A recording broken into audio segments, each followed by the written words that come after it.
तो बच्चों, हम कृतिका में सेकंड चैप्टर पढ़ रहे थे, जिसमें हमने 23 पेज तक पढ़ लिया था। 24 पेज पढ़ेंगे। हम 4 लिखते हैं और तमाम ख़ानदान हमें पढ़ता है। मेरी ससुराल में मुझे कोई नहीं पढ़ता। इस तथ्य को हजम करने में मुझे काफ़ी वक्त लगा, फिर उसके फ़ायदे भी नज़र आने लगे। कम से कम घर के भीतर तो मुझे हिंदी आलोचना बुद्धि से 2-4 नहीं होना पड़ता। अर्थात यहाँ पे लेखिका मृदुला गर्ग जी जो हैं वो बताती हैं कि हम 4 लिखते हैं, अर्थात उनके जो भी भाई बहन थे वो 4 लिखते और तमाम ख़ानदान पढ़ता, अर्थात उनके घर में जितने भी लोग थे वो उनकी रचनाओं को पढ़ते थे। मेरी ससुराल में मुझे कोई नहीं पढ़ता, अर्थात उनके ससुराल में उनकी लिखी रचनाओं को कोई नहीं पढ़ता था। इस तथ्य को हजम करने में मुझे काफ़ी वक्त लगा। तथ्य मतलब इस सच्चाई को, अर्थात इसकी क्या सच्चाई थी, लोग क्यों नहीं पढ़ते थे, उसको समझने में उनको काफ़ी वक्त लगा। फिर उसके फ़ायदे भी नज़र आने लगे। कम से कम घर के भीतर तो मुझे हिंदी आलोचना बुद्धि से 2-4 नहीं होना पड़ता। अर्थात वो कहती हैं कि मेरे ससुराल में मेरी लिखी रचनाओं को कोई नहीं पढ़ता था। ये मेरे लिए अच्छा भी था, क्योंकि मेरी हिंदी आलोचना, अर्थात उनकी रचनाओं में क्या अच्छा है क्या बुरा है उसके बारे में उनसे कोई आलोचना नहीं करेगा, अर्थात उनकी बुराइयों क्या उनकी अच्छाइयों के बारे में कोई उनको कुछ कहेगा नहीं। तो ये उनके लिए फ़ायदे की बात थी। आगे, खैर मैं अपनी नहीं उन अदेबियों की बात करना चाहती हूँ। अदेबियों का मतलब उनकी बहनें, जो परदादी की मन्नत के नतीजतन धरती पर आई और लेखक नहीं बनी, अर्थात वो लेखक नहीं बनी। उन्हें सांस लेने की ज़रूरत कुछ ज़्यादा हो, समझ में आता है। जैसा मेरे पिताजी ने एक बार मंजूल से कहा था, कोई दम नहीं घुटता, सांस लेने की ज़रूरत ही ज़्यादा है। पर यहाँ तो हम शेर तो गैर लेखिका बहनें सवा शेर, अर्थात उनकी बहनें जो थी वो बिंदास थी। वो किसी चीज़ की अर्थात वो अपने जीवन में किसी चीज़ की बोझ लेके जीना नहीं चाहती थी। वो लोग हमेशा स्वतंत्र रहना चाहती थी, इसीलिए उन्होंने कोई काम करना स्टार्ट नहीं किया था। और आगे वो बताती हैं कि हम शेर तो गैर लेखिका बहनें सवा शेर, अर्थात वो उनसे भी आगे थी, उनसे भी बढ़कर थी। चौथे नंबर वाली रेणु का आलम यह था कि गर्मी की दोपहरी में स्कूल से वापसी पर जब गाड़ी उसे और उससे छोटी बहन अचला को बस अड्डे से लेने जाती तो रेणु उसमें बैठने से इनकार कर देती। अर्थात वो उनके कहने का मतलब ये था कि जब वो लोग स्कूल जाती थी, स्कूल बस उनको बस अड्डे तक छोड़कर चली जाती थी। उसके बाद उनकी अपनी गाड़ी उनको बस अड्डे से घर लेने के लिए जाती, मतलब घर लाने के लिए जाती थी। तो उसमें जो उनकी बहन रेणु है वो बैठने से इनकार कर देती थी।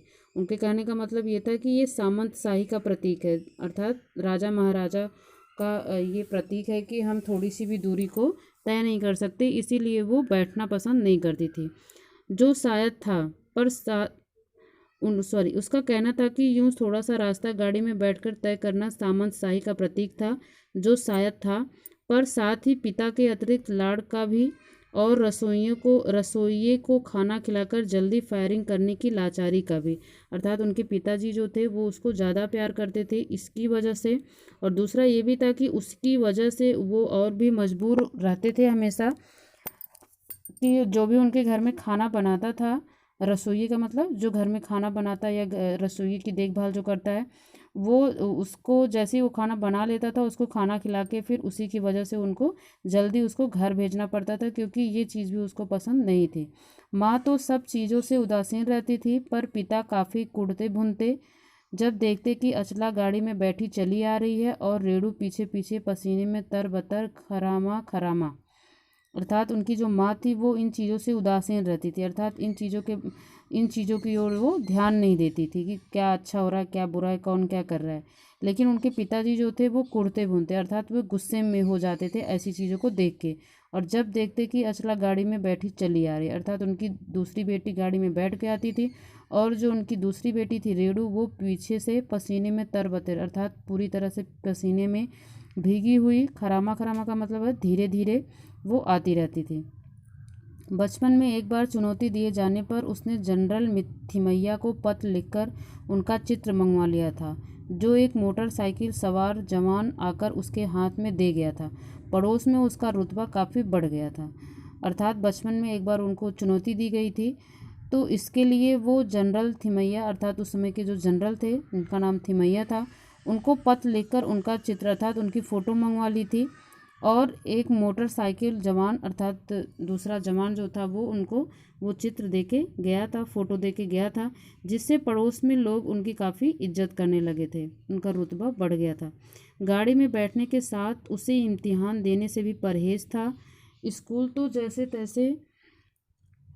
तैसे पास कर लिया था, पर जब बीए का इम्तिहान देने देने कहीं बारी आई तो वह अड़ गई। पहले मुझे समझाओ कि बीए करना क्यों ज़रूरी है। जब मैं इम्तिहान दूंगी, अगर मुझे यकीन आ गया कि हाँ कोई फ़ायदा है, वरना नहीं। अर्थात वो राइटर बताती हैं कि गाड़ी में बैठने से तो परहेज़ था ही, अर्थात वो नहीं करना चाहती थी। परहेज़ का मतलब जो जो चीज़ें हम नहीं करना चाहते, जो नहीं हम प्रयोग में लाते हैं। आगे इम्तिहान देना अर्थात वो पढ़ती तो थी, लेकिन पेपर देना उनको अच्छा नहीं लगता था, और इसीलिए जैसे तैसे स्कूल अर्थात 12th तक उन्होंने पास कर लिया था। लेकिन जब ग्रेजुएशन करने लगी, बीए करने लगी, तब वो अपनी जिद पे आ गई और वो कही कि पहले मुझे समझाओ कि बीए करना क्यों ज़रूरी है। अगर कोई फ़ायदा होगा तभी वो पेपर देंगी, नहीं तो नहीं। हमने तरह तरह के तर्क दिए। माँ ने कहा पिताजी से पूछो, पिताजी ने कहा नौकरी कर पाओगी, शादी कर पाओगी, लोग इज्जत से देखेंगे, वगैरह वगैरह। कोई तर्क विश्वसनीय नहीं लगा, न रेणु को न खुद उन्हें, अर्थात न तो उनके पिताजी को ही ज़्यादा कोई तर्क समझ में आया, न तो उनकी जो बेटी थी रेणु वो ही किसी तर्क से सहमति हो पाई। और आखिर में उन्होंने उसी कुतर्क का सहारा लिया जो ईगो से माँ बाप के काम आता रहा है। कहा बीए करो क्योंकि मैं कह रहा हूँ, करो।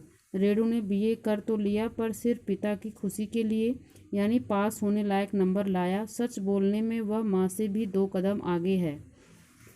अर्थात उनके कहने का मतलब ये था कि वो सिर्फ अपने पिताजी की खुशी के लिए ही, क्योंकि उन्होंने ज़बरदस्ती उनको कहा था करने के लिए, तो सिर्फ उनकी खुशी के लिए ही बस सिर्फ पास होने लायक ही नंबर लाई। उन्होंने ज़्यादा ध्यान से पेपर नहीं दिया। और राइटर बताती हैं कि सच बोलने में वह माँ से भी 2 कदम आगे है। अर्थात उनकी माँ जैसे बोलती थी सच, वैसे ही वो भी बोलती थी। अर्थात किसी की बातों को वो कभी अपने अंदर नहीं रखती थी कि मेरी बातों से कौन कितना खुश होगा, या किसी को मेरी बात अच्छी लगी नहीं अच्छी लगेगी। वो बिल्कुल सच बात बोलती थी। तो बच्चों आज आपका यहाँ इतना ही होगा। ये आपका शब्दार्थ है जो कि आपको अपनी कॉपी में लिख लेना है। बाकी आगे का जो बच गया है आपका 1-2 पैसेज, वो आपका अगले वीडियो में होगा। आज के लिए इतना ही, धन्यवाद।